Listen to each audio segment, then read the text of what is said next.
¿Cómo llegó a la escuela? 45 estaba en Echeverría. Yo llegué por nombramiento por listado. Cuando nosotros nos recibíamos, nos inscribíamos en un listado y nos daban cierto puntaje de acuerdo a los antecedentes, cursos, como es ahora. Pero en aquel momento, en vez de asistir a concursos públicos, nos llamaban de dirección departamental y nos ofrecían un determinado cargo. Si no lo aceptábamos, íbamos a la cola de la ley. Llamado antes había sí. Época cuando tenía teléfono por la policía también. Cuando no teníamos teléfono fijo de referencia, nos mandaban por la policía una citación que teníamos que responder por sí o no para aceptar un cargo. ¿En qué año?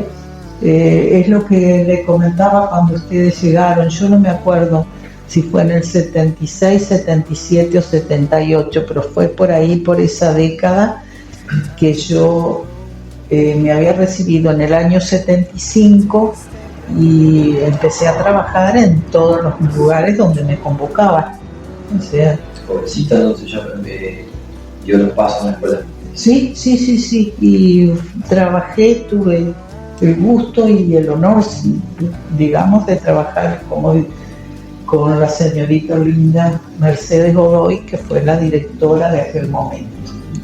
Y lo que recuerdo de aquellas épocas, porque voy a comentar una cosa, es que se le daba mucha importancia al folclore, en los actos escolares, en todo lo que hubiera, se hacía una referencia al folclore tradicional, nativo, y bueno, la gente era muy sacrificada la que iba a la escuela, porque trabajaban hasta muy tarde y tenían que después no sé si alcanzaban a ir a su casa a tomar algo, cambiarse o demás para ir a clases, a terminar su escuela primaria, que algunos lo tenían ya por obligación de su trabajo incluso, que terminaban la escuela primaria y se sacrificaban mucho para completar. ¿Y en qué horario más o menos funcionaba la escuela en esa época? ¿Y tardecita también? También, creo que de 18 a 22 funcionaba en esa época. Eran 4 horas como de reloj. ¿En la época esa? 76, 77, 78. Sí.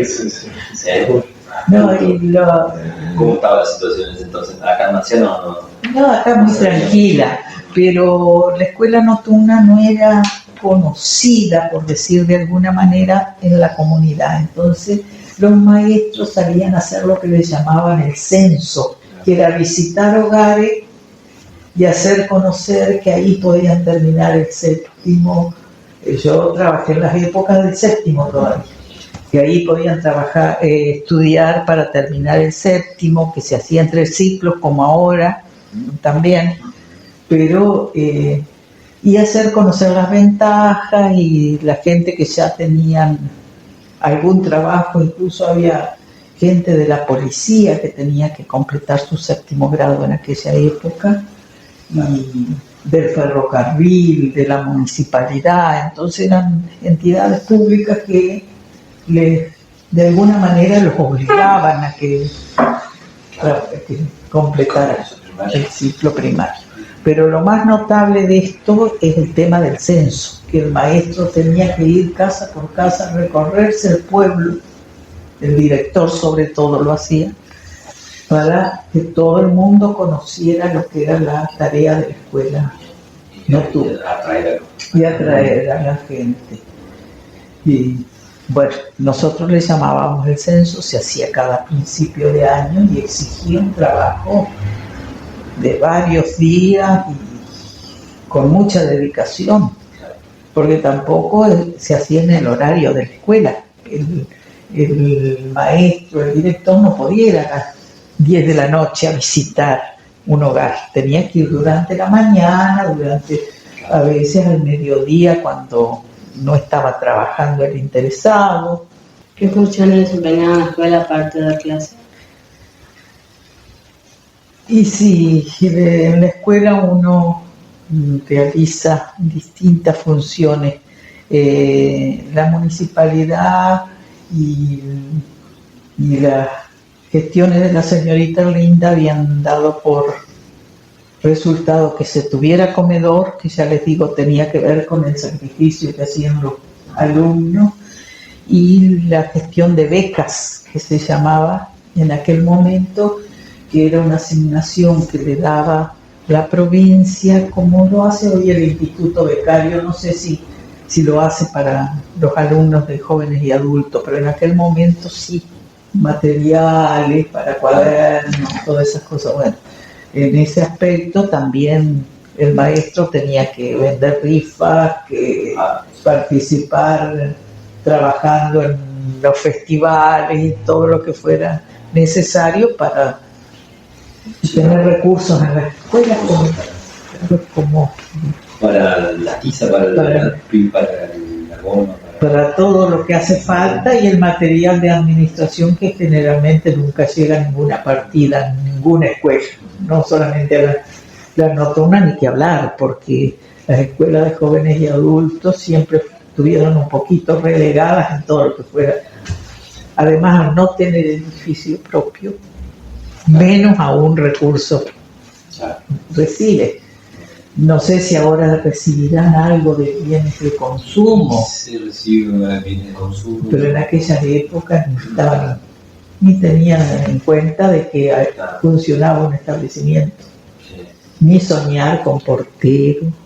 No. La municipalidad por ahí daba una cocinera, le pagaba una cocinera o daba un personal que ¿Para fue... limpieza? No, para la cocina. ¿Para preparar limpieza? No, para la limpieza, no. ¿Y cómo hacían? Y lo hacíamos entre todos. Ahí estaban las funciones de docente. Ahí lo hacíamos entre todos, sí. Psicólogo, Sí. docente, agente recaudador, Y otra de las cosas, censista. Sí, por eso. enfermero. ¿Realizaban viajes de estudio? No, en la época que yo estuve no participé. Sé que los hacía los viajes de estudio en la escuela, pero yo no participé en ninguno ni organicé ninguno. Después sí sé que hicieron viajes de estudio, que siempre se hacían, que bueno, de alguna manera los maestros que hubo en la escuela participaron mucho en obtener los fondos para gestionar, pero yo personalmente no me correspondió hacerlo porque no fue en época que se hiciera, digamos. Mi suplencia no fue en época de viaje de estudio. ¿Con quién hizo equipo de trabajo? ¿Cómo? ¿Con quién hizo equipo de trabajo? Con Linda. ¿Y solo con ella? No recuerdo a nadie más. Tengo entendido. Y venía la supervisora, que no era de jóvenes y adultos, que era la señora Dora Chiosa, nos visitaba mucho, pero no era de jóvenes y adultos, era de primaria ella, pero nos visitaba, conversaba mucho con nosotros, bueno, gente de la escuela número 20 también por compartir el edificio. Claro. O sea que Linda tenía dirección con grado Carlos también. Claro. Ahí se dividían. Sí, sí. Dos maestros. Vieron ahora varios. No sé si fue que en aquella época no había más maestros o realmente como era que por ahí no cubrían el cargo. Claro. Yo en la época que yo trabajé fuimos ella y yo. ¿Hubo algún momento o estudiante en particular que marcó profundamente su vocación como docente? De la que me acuerdo, era una gran... de la alumna que tengo presente, que no era alumna mía, pero que la tengo presente, de Leticia Saucedo, que bailaba mucho folclore, y después de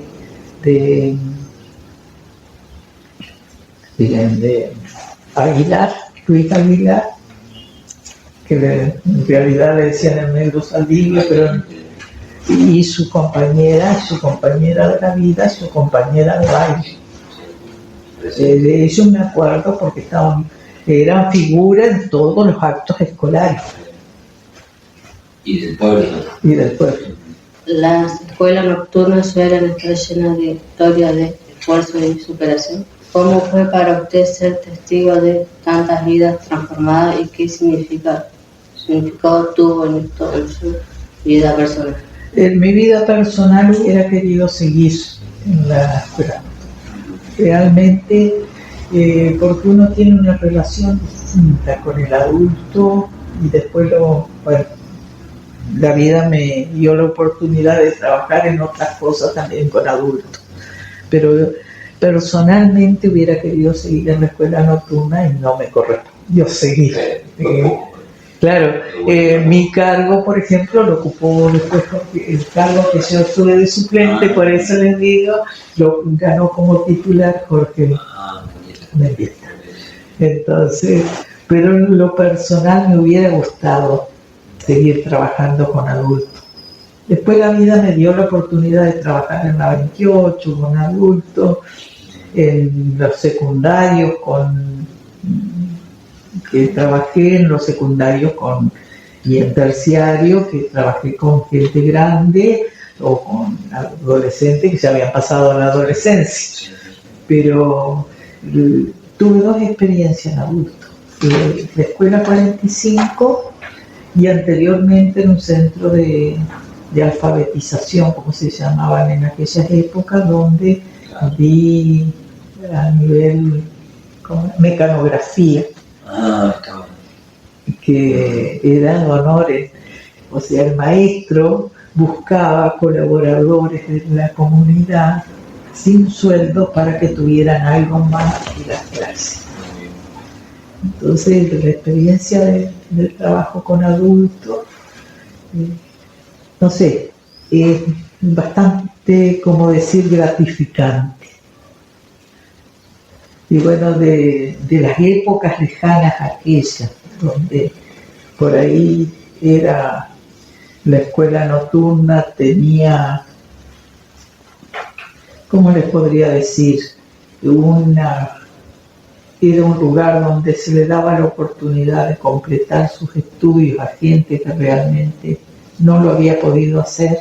Ahora, donde hay tal abanico de posibilidades que tiene la escuela y que en aquel momento era un establecimiento muy pobre, no teníamos nada de lo que tenían las escuelas comunes y corrientes, teníamos que procurarlo todo.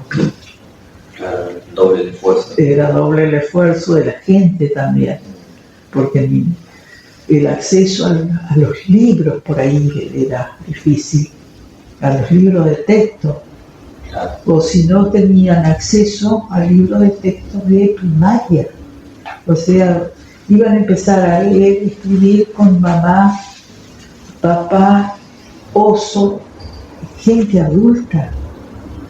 Claro, un libro de primer grado. Con libros de primer grado de un chico de 6 grados, o sea, se infantilizaba, por decir de alguna manera, al adulto que no tenía la primaria completa. Y ahí tenía que estar en juego la habilidad del maestro para adaptar todo el material, porque no había material de adulto. Claro, para rebuscarse. Para no hacerlo sentir un niño a una persona grande. ¿Qué siente al recordar las noches compartidas con estudiantes que muchas veces trabajaban durante el día y aún así buscaban terminar sus estudios? Bueno, esas son experiencias gratificantes de que uno iba a esa escuela a trabajar con gente que tenía interés en trabajar, en estudiar. Nadie iba porque los padres la obligaban. Entonces, como será ahora, ustedes van porque tienen ganas de ir y porque necesitan hacerlo, ya sea por su situación o porque interiormente necesitan completar los estudios. En cambio, uno va a una escuela, sobre todo en secundario, por ahí, que los chicos adolescentes son más difíciles, van porque los padres lo obligan. Claro. Entonces es distinta la relación. Sí, una relación más cercana. O sea, nadie está en esa escuela por obligación, o sea, nadie va a joder, entre comillas. Sí. ¿Qué es para usted la escuela Esteban Echeverría? Para mí hay dos grandes etapas en la escuela. Una en su fundación, que le dio la oportunidad a mucha gente que no, incluso de alfabetizarlo, de alfabetización, porque mucha gente no sabía ni leer ni escribir, que tiene que ver con el pueblo como era. Y otra, esta época, donde ya está incluida, adaptada, actualizada, por decir, a las cuestiones de hoy de la vida. Bueno, pues por ese tiempo. No, por favor, me ha encantado que vinieran. No sé si en otra oportunidad voy a tener oportunidad de estar con ustedes, pero bueno, les agradezco muchísimo.